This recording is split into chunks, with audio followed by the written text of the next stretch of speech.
श्री शिवाय नमस्तुभ्यम। हर हर महादेव। दोस्तों, आप सभी लोग जानते हैं कि 1 नवंबर 2024 शुक्रवार को पड़ रही है कार्तिक महीने की अमावस्या तिथि, जो बहुत ही खास है। और दोस्तों, ये वो अमावस्या तिथि है जो कि कार्तिक महीने में शुक्रवार को पड़ रही है, तो इस दिन का महत्व और भी अधिक बढ़ जाता है।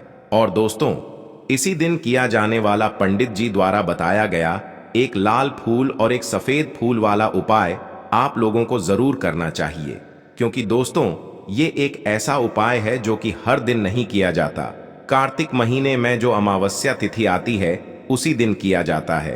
अगर आप लोगों ने इस उपाय को नहीं किया है या किसी कारणवश नहीं कर पाए हो, तो इस दिन इस उपाय से मत चूकना। दोस्तों देखिए, ये दिन इतना खास होता है, इतना महत्वपूर्ण होता है। देखा गया है कभी कभी बड़े बड़े पूजा पाठ अनुष्ठान से जो मनोकामना पूर्ण नहीं होती है, वह शुक्रवार अमावस्या के दिन एक छोटे से उपाय करने से ही आपकी मनोकामना पूर्ण हो जाती है। और बहुत सारे लोगों ने इस उपाय को किया भी है और उनको इस उपाय को करने का फल भी जरूर मिला है। अगर आप लोग भी इस उपाय को इस अमावस्या के दिन करना चाहते हैं, तो आप इस उपाय को पहले अच्छे से समझ लेना, सुन लेना, उसके बाद करना। आपको इस उपाय का फल जरूर मिलेगा, आपकी सभी मनोकामनाएं पूरी हो जाएंगी। दोस्तों, हम आपको यहाँ पर बता दें कि यह जो एक लाल फूल और एक सफेद फूल वाला उपाय है, ये उपाय पंडित जी ने अपनी अभी की शिव महापुराण की कथा में ही बताया है। और इस उपाय को करने से आपके घर में चाहे किसी भी प्रकार की दुख और समस्या क्यों ना चल रही हो, आपको उसका कारण भी नहीं पता है कि भाई ये समस्या किस कारण से चल रही है, उसका कुछ भी कारण हो सकता है। जैसे पितृदोष हो सकता है, काल सर्प दोष हो सकता है, या किसी भी तरह का मंगल दोष भी हो सकता है। और भी बहुत तरह के दोष होते हैं, कुछ भी हो सकता है। पर आपको इस उपाय को करने के लिए अपने दोष को पता लगाने की भी जरूरत नहीं है। आपके घर में किस कारण से इतनी दुख और परेशानी आ रही है, वह भी आपको पता लगाने की जरूरत नहीं है। बस शुक्रवार की अमावस्या के दिन इस उपाय को कर लेना, क्योंकि इसी एकमात्र उपाय को करने से आपके पूरे घर परिवार में सुख और शांति हो जाएगी। आपके घर में अच्छे अच्छे काम होने लगेंगे। आपकी जो भी मनोकामना होगी वह भी धीरे धीरे करके पूर्ण होना शुरू हो जाएंगी। अब हम समझते हैं इस एक लाल फूल और एक सफेद फूल वाले उपाय को आपको करना कैसे है, किसको करना है, किस समय करना है और कैसे करना है। देखो, उपाय बिल्कुल आसान है, बस समझने वाली बात है। ध्यान से समझिए, उसके बाद ही आप लोग जो है इस उपाय को जरूर कीजिएगा।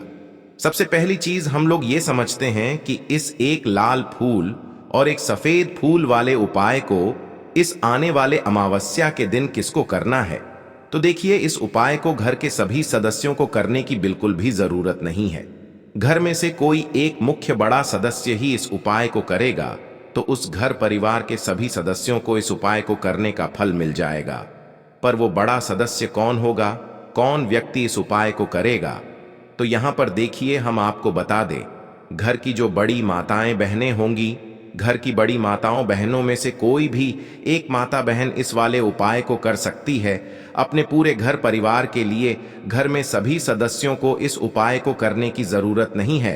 मात्र घर की जो बड़ी माताएं बहनें हैं, उनमें से कोई भी एक माता बहन इस वाले उपाय को करेगी, तो उसके घर परिवार के पूरे सदस्यों को इस उपाय का फल मिलेगा। अगर किसी कारणवश माताएं बहनें घर में उपस्थित ना हो, या वो इस उपाय को न कर रही हो, कुछ दिक्कत हो, तो भाई उस जगह पर फिर घर का कोई बड़ा व्यक्ति भी इस उपाय को कर सकता है। माताओं बहनों के कहने का मतलब ये था कि माताएं बहनें घर की लक्ष्मी होती है। जब घर की लक्ष्मी कोई उपाय करती है तो निश्चित ही भगवान शिव जी बहुत जल्दी प्रसन्न होते हैं और उपाय का फल में बहुत जल्दी और बहुत बड़ा करके भी यहाँ पर देते हैं। तो आप लोग ये बात समझ गए होंगे। अब हम ये बात समझते हैं, इस वाले उपाय को हमें करना किस समय है। एक लाल फूल और एक सफेद फूल वाले उपाय को हमें इस कार्तिक अमावस्या के दिन करना किस समय है।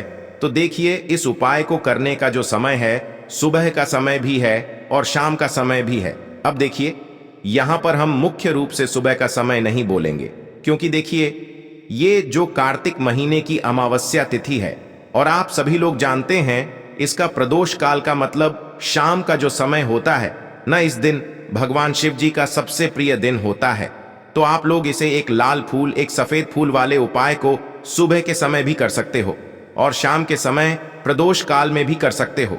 सुबह के समय अगर कर रहे हो तो 10 या फिर 11 बजे तक भी अगर उपाय करोगे तो भी आपको उपाय का फल मिलेगा। वही अगर शाम के समय कर रहे हो तो इस दिन जरूर शाम के समय का ध्यान रखना कि शाम के 6 बजे से लेकर 7 बजे के बीच में अगर आप इस उपाय को कर सकते हो तो बिल्कुल कर लेना, पूरी कोशिश करना। पर अगर किसी कारणवश इस समय के बीच में ना कर पाओ तो रात 8 बजे तक भी अगर आप उपाय को करोगे तो आपको उपाय का फल जरूर मिलेगा। ये बात आपको समझ आ गई कि आप इस उपाय को सुबह और शाम दोनों समय कर सकते हो। मतलब करना आपको एक ही समय है, घर में से किसी एक ही बड़े व्यक्ति को करना है, पर एक ही बार इस उपाय को करना है, दोनों समय नहीं करना है। आपको जो समय अच्छा लगे आप उस समय पर इस वाले उपाय को कर सकते हैं। तो चलिए जानते हैं इन विशेष उपायों के बारे में। लेकिन उससे पहले जो भी मेरे भाई मेरी प्यारी बहनें आज चैनल पर पहली बार आए हैं या मेरी आवाज आज पहली बार सुन रहे हैं, अगर आप भी महादेव के सच्चे भक्त हैं तो वीडियो को लाइक और चैनल को सब्सक्राइब जरूर कर लें और कमेंट बॉक्स में लिखे हर हर महादेव, ओम नमः शिवाय। देखो, अब सबसे महत्वपूर्ण बात आती है कि इस उपाय को हमें करना किस लिए है। जैसा कि हमने अभी आपसे बोला कि इस उपाय को करने के बाद आपके जीवन में बहुत सारी खुशियां आएंगी, आपकी मनोकामनाएं पूर्ण होंगी, आपकी धन की समस्या दूर होगी, आपकी पैसों की समस्या दूर होगी। अब देखिए, अगर आप लोग सोच रहे हो कि भाई हमें अपना घर बनाना है पर घर बनाने के लिए पैसा नहीं है, हमें गाड़ी लेना है पर गाड़ी लेने के लिए पैसा नहीं है, हमें जमीन लेना है पर जमीन लेने के लिए पैसों की कमी पड़ी डीडीएच रही है। अगर ऐसी ही दिक्कत, परेशानी या किसी भी तरह की धन से जुड़ी हुई समस्या या पैसों से जुड़ी हुई समस्या अगर आपके जीवन में चल रही है तो यह उपाय निश्चित ही आपके जीवन में बहुत सारे फल लाकर दे सकता है। इसीलिए अगर आपके घर में बहुत ज्यादा दिक्कत, समस्या, परेशानी चल रही है, धन से जुड़ी हुई, पैसों से जुड़ी हुई, धन की बहुत ज्यादा कमी आ रही है, पैसों की बिल्कुल आवक नहीं हो रही है, तो भाई आप लोगों को इस वाले उपाय को जरूर करना चाहिए। घर में से किसी एक भी बड़े व्यक्ति को। अब इस उपाय में करना क्या है, वो सबसे पहले हम लोग जान लेते हैं उपाय की सामग्री। हम लोग सबसे पहले जानते हैं कि इस उपाय में किस किस चीज की आवश्यकता पड़ेगी। तो देखिए, उपाय का नाम तो एक लाल फूल और एक सफेद फूल वाला उपाय है, पर इस उपाय में कुल मिलाकर 4 सामग्री हमें लगने वाली है, जो कि पंडित जी ने खुद सीहोर वाली कथा में बताया है। और जो हम आपको उपाय बताते हैं वो पंडित जी द्वारा बताए गए होते हैं, अलग से हम कुछ भी नहीं बताते हैं। तो यहां पर हम लोग समझते हैं कि इस उपाय की सामग्री क्या है। तो देखो, उपाय की जो सामग्री है वो 4 सामग्री है, जिसमें से सबसे पहली सामग्री है एक बेलपत्र। देखो, बेलपत्र क्या होती है? बेलपत्र जो शिव की शिवलिंग पर चढ़ती है। दूसरी चीज है एक शमी पत्र, शमी पत्र, वो जो शिवलिंग पर ही चढ़ता है। तीसरी चीज है दोस्तों एक लाल फूल, जो उपाय का नाम है। तो एक यहां पर आपको लाल फूल लेना है। अब ये लाल फूल कौन सा लेना है? देखो, शिवलिंग के ऊपर जो लाल फूल चढ़ता हो उनमें से कोई भी एक लाल फूल पसंद कर लेना और वो कहीं से तोड़कर या कहीं से खरीद कर लेकर आना और उस लाल फूल को उपाय में प्रयोग कर लेना। उसके बाद में एक सफेद फूल का विशेष रूप से ध्यान रखना। जो सफेद फूल शिवलिंग पर चढ़ता हो सिर्फ वही सफेद फूल लेकर आना, इसके अलावा कुछ मत लेकर आना, लेकिन केतकी का मत लेना। तो एक एक मात्रा में ही आपको ये चारों सामग्री चाहिए। एक बेलपत्र, एक शमी पत्र, एक लाल फूल और एक सफेद फूल। ये चारों सामग्री आप लोग तैयार करके रख ले।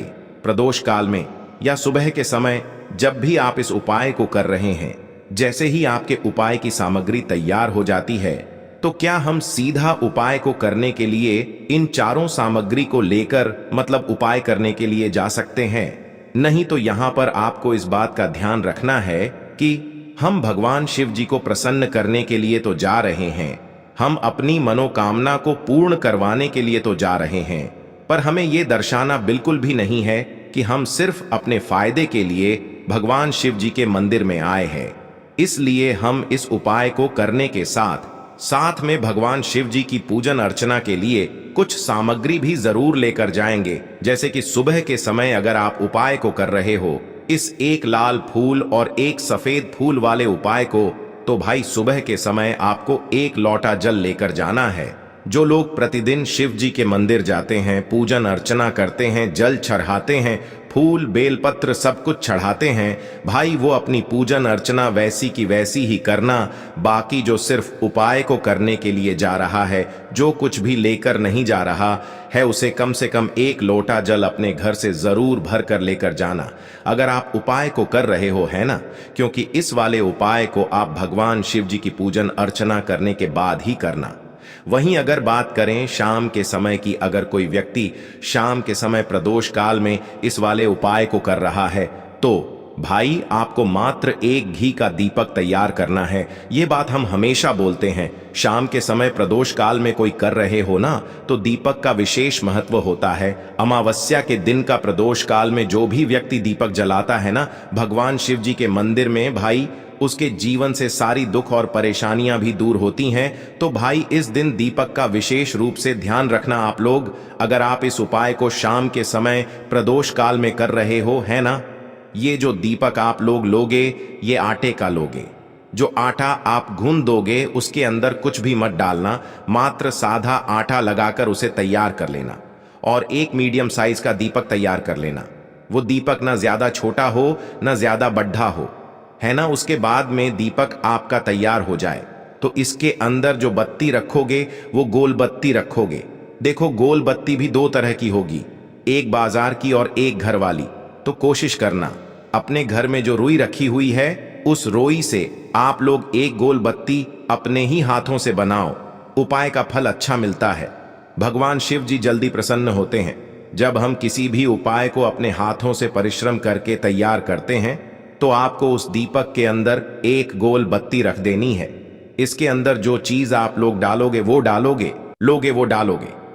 शुद्ध देसी गाय का घी, इस बात का विशेष रूप से ध्यान रखना, शुद्ध देसी गाय का घी ही डालना है, तेल वगैरह नहीं। आज के दिन तो मत डालना, अमावस्या के दिन, क्योंकि भगवान शिव जी का सबसे प्रिय दिन और प्रिय समय पर हम लोग इस वाले उपाय को कर रहे हैं। तो थोड़ा सा शुद्ध देसी गाय का घी इतना डालना कि वो दीपक कुछ समय तक चल सके ना। बाजार वाला मिलावटी घी डालना, न भैंस का घी डालना। शुद्ध देसी गाय का घी आपको ढूंढने में थोड़ी मतलब मेहनत लगेगी और महंगा भी मिलेगा, पर गाय के घी से भगवान शिव जी प्रसन्न होते हैं और उसी शुद्ध देसी गाय की घी से घर में बरकत भी बनी रहती है और हमारे घर में सुख शांति भी बनी रहती है। इसलिए इस शुद्ध देशी गाय का घी को अपने घर में हमेशा रखा करो। वो भगवान शिव जी के कार्यों में भी उपयोग में आता है और उपायों में भी हम लोग प्रयोग कर सकते हैं। तो यहां पर आपकी सारी तैयारियां हो चुकी हैं। उपाय को करते समय शुद्धता का विशेष रूप से ध्यान रखिएगा। सुबह कर रहे हो तो भाई सुबह तो आपको स्नान करना ही करना है। बाकी शाम को कर रहे हो तो शाम को मात्र हाथ मुंह धोकर भी आप लोग इस वाले उपाय को कर सकते हो। कोई दिक्कत वाली बात नहीं है भाई। उपाय की पूरी सामग्री तैयार करके और पूजन सामग्री लेकर आपको भगवान शिव जी के मंदिर पहुंचना है, जो आपके घर के पास में हो, जहां पर शिवलिंग विराजित हो, शिवालय हो, वहां पर आप लोगों को पहुंचना है। और जैसे ही आप भगवान शिव जी के मंदिर में पहुंचते हो, वहां जाकर ही उपाय शुरू नहीं करना है। पहले आपको भगवान शिव जी की पूजन अर्चना करना है। पूजन अर्चना कैसे करोगे? सुबह के समय गए हो तो एक लोटा जल वगैरह जो भी पूजन सामग्री लेकर गए हो, उससे पहले पूजन सामग्री आप लोग मतलब पूजन भगवान शिव जी की कर लो। जो व्यक्ति सिर्फ एक लोटा जल लेकर गए हैं, वो शिव जी की शिवलिंग पर मात्र एक लोटा जल एक धारा से धीरे धीरे करके चढ़ा लो, है ना। अपनी पूजन अर्चना आप लोग जो हैं पूरी कर लो पहले।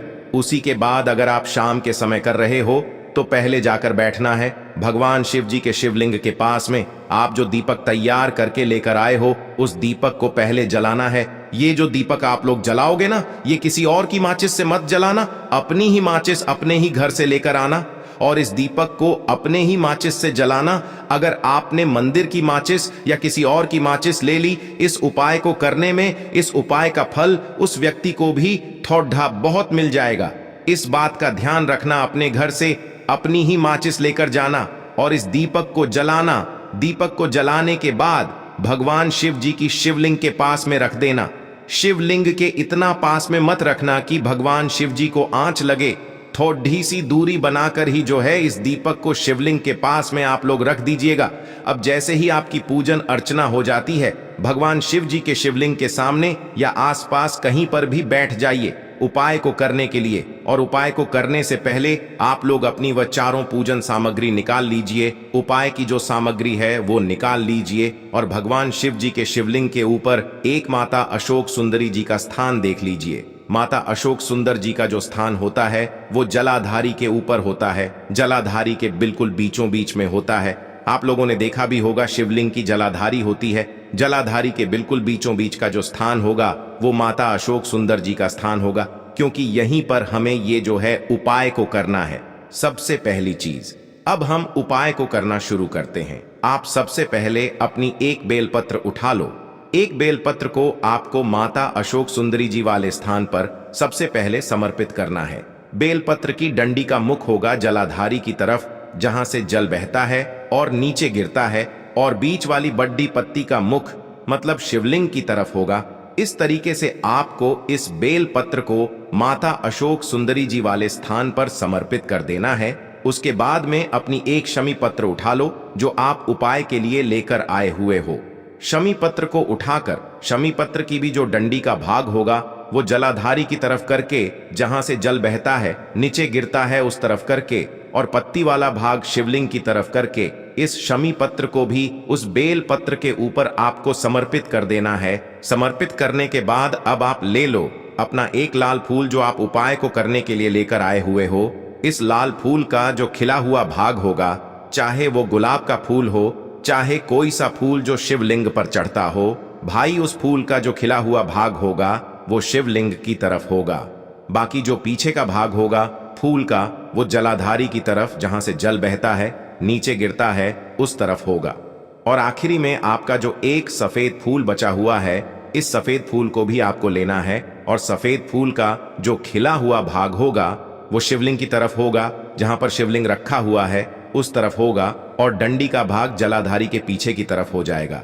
मतलब जो जहां से जल बहता है और नीचे गिरता है।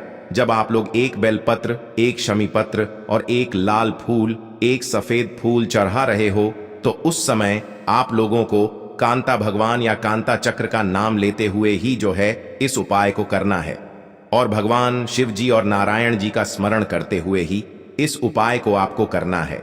तो जब भी आप एक बेल पत्र, एक शमी पत्र, एक लाल फूल और एक कमी हो रही है, जो भी दुख और समस्या परेशानी चल रही हो, आपको अपनी वह दुख और परेशानी जो है भगवान शिव जी से उपाय को पूरा करने के बाद वहीं पर पास में बैठकर बोल देना है। हाथ जोड़ के आंखें बंद करके अपनी परेशानी और श्री शिवाय नमस्तुभ्यम का जाप करना है। दोस्तों, आज हमने इस वीडियो में कुछ उपाय बताए हैं जो आपको करने हैं। अगर आपको वीडियो अच्छी लगी हो तो वीडियो को 1 लाइक और चैनल को सब्सक्राइब जरूर करें। हर हर महादेव।